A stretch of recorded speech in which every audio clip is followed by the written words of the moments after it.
நீங்கள் சொந்தமாக தொழில் தொடங்க அரசாங்கமே 20லேருந்து 50 லட்ச ரூபா வரைக்கும் மானியமாகவே பணம் தராங்க. நான் ஒவ்வொரு நாளுமே நிறைய இளைஞர்களை பார்த்துட்டு இருக்கேங்க. அவங்க எல்லார்கிட்டையுமே ஒரு இன்னோவேட்டிவான ஒரு பிஸ்னஸ் ஐடியா இருக்கும். ஆனால் பிஸ்னஸ் ஆரம்பிக்கிறதுக்கான கேபிட்டல், அதாவது முதலீடு இருக்காது.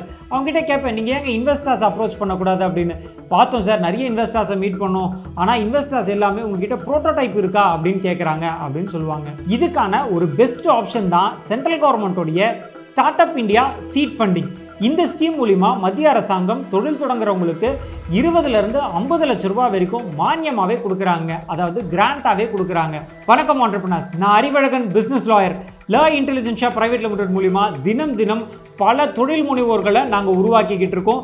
இன்றைக்கி இந்த வீடியோ மூலிமா start up India seed funding ஸ்கீம்னா என்ன, இந்த ஸ்கீமுக்கு யாரெல்லாம் எலிஜிபிள், இதை பற்றி டீட்டெயிலாக பார்ப்போமா?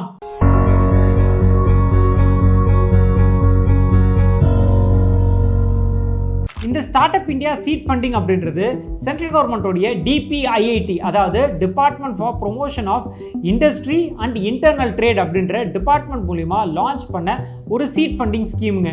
இந்த ஸ்கீம் மூலிமா சென்ட்ரல் கவர்மெண்ட் ஆரம்ப கால நிதி தேவைப்படக்கூடிய நிறுவனங்களுக்கு சீட் ஃபண்டிங் கொடுத்துட்டு இருக்காங்க.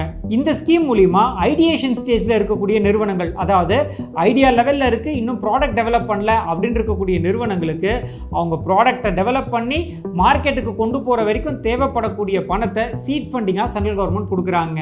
இந்த start up India seed funding அப்படின்னா என்னன்றதை பார்க்கறதுக்கு முன்னாடி ஒரு முக்கியமான விஷயங்க. நிறைய பேருக்கு சொந்தமாக பிஸ்னஸ் ஆரம்பிக்கணும்னு ஆசை இருக்கும். ஆனால் ஏதோ காரணங்களுக்காக பிஸ்னஸ் ஆரம்பிக்காமல் அந்த ஆசையை தள்ளி போட்டுகிட்டே போவாங்க. இன்னொரு சில பேர் பிஸ்னஸ் ஆரம்பிச்சிருவாங்க, ஆனால் ஆரம்பித்த அடுத்தடுத்த ஸ்டேஜ் கொண்டு போக முடியாமல் ஸ்ட்ரகிள் ஆவாங்க. இவங்க எல்லாருக்குமே உதவும் நோக்கத்தில் நம்ம ஒரு பிஸ்னஸ் கம்யூனிட்டி ஆரம்பிக்கலாம்னு முடிவு பண்ணியிருக்கோங்க. அதோடைய முதல் கட்டமாக ஒரு வாட்ஸ்அப் பிஸ்னஸ் கம்யூனிட்டி ஆரம்பிச்சிருக்கோம். அந்த வாட்ஸ்அப் பிஸ்னஸ் கம்யூனிட்டியில் ஆல்ரெடி பிஸ்னஸ் பற்றின நிறைய trainings, business tips, business information, ரெகுலராக நிறைய ஆக்டிவிட்டீஸ் போயிட்டுருக்கு. நீங்களுமே அந்த வாட்ஸ்அப் கம்யூனிட்டியில் ஜாயின் பண்ணணும் அப்படின்னா அதுக்கான லிங்க் டிஸ்கிரிப்ஷனில் இருக்குது. அந்த லிங்கை கிளிக் பண்ணி வாட்ஸ்அப் கம்யூனிட்டியில் ஜாயின் பண்ணிக்கோங்க.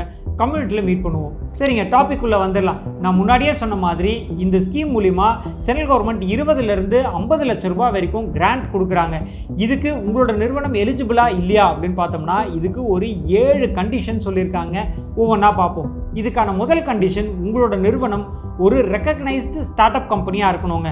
அதுக்கு முதல்ல என்னென்னா, உங்களோட கம்பெனி ஒரு ப்ரைவேட் லிமிடெடாவோ LLPயாவோ இல்லை ஒரு ரிஜிஸ்டர்ட் பார்ட்னர்ஷிப் ஃபார்மாவோ இருக்கணும். அது மட்டும் இல்லாமல் DPIIT இஷ்யூ பண்ணக்கூடிய ஸ்டார்ட் அப் இந்தியா சர்டிஃபிகேஷன் வாங்கியிருக்கணுங்க. இதுதான் முதல் கண்டிஷன். ரெண்டாவது கண்டிஷன், உங்களோட நிறுவனம் ஏர்லி ஸ்டேஜ் ஸ்டார்ட் அப் கம்பெனியாக இருக்கணுங்க. அதாவது உங்களோட கம்பெனி ஆரம்பித்து 2 வருஷத்துக்குள்ளே இந்த ஸ்கீமுக்கு நீங்கள் அப்ளை பண்ணியிருக்கணும். ஏன் அப்படின்னா இந்த ஸ்கீமே ஆரம்ப கால நிதி, அதாவது உங்களுடைய ப்ராடக்ட் டெவலப்மெண்ட்டுக்காகவும் ப்ரோட்டோடைப் டெவலப் பண்ணுறதுக்காகவும் தான் இந்த நிதி கொடுக்குறாங்க. அதனால் கம்பெனி ஆரம்பித்து 2 வருஷத்துக்குள்ளே இந்த ஸ்கீமுக்கு நீங்கள் அப்ளை பண்ணியிருக்கணுங்க. மூணாவது கண்டிஷன் அப்படின்றது, உங்களுடைய நிறுவனம் ஒரு இந்திய நிறுவனமாக இருக்கணும். அதாவது இந்தியாவில் பதிவான ஒரு இந்தியன் கம்பெனியாக இருக்கணுங்க. அது மட்டும் இல்லாமல் இதில் ஷேர்ஸும் வந்து பார்த்தீங்கன்னா 51% ஒரு இந்தியன் சிட்டிசன் ஷேர்ஸை ஹோல்ட் பண்ணியிருக்கணும். ஃபாரினர்ஸ் இருக்கலாம், ஆனால் ஒரு மைனர் ஷேர் ஹோல்டராக 49% கம்மியாக இருக்கணுங்க. அதுக்கு மேலே இருந்தாங்க அப்படின்னா இந்த ஸ்கீம்ஸ்க்கு எலிஜிபிள் கிடையாது. அடுத்து 4வது condition, no prior funding support. அதாவது மத்திய அரசோ இல்லை மாநில அரசோ வழங்கக்கூடிய எந்த ஒரு நிதியையும் இதுக்கு முன்னாடி இந்த நிறுவனம் வாங்கியிருக்க கூடாதுங்க.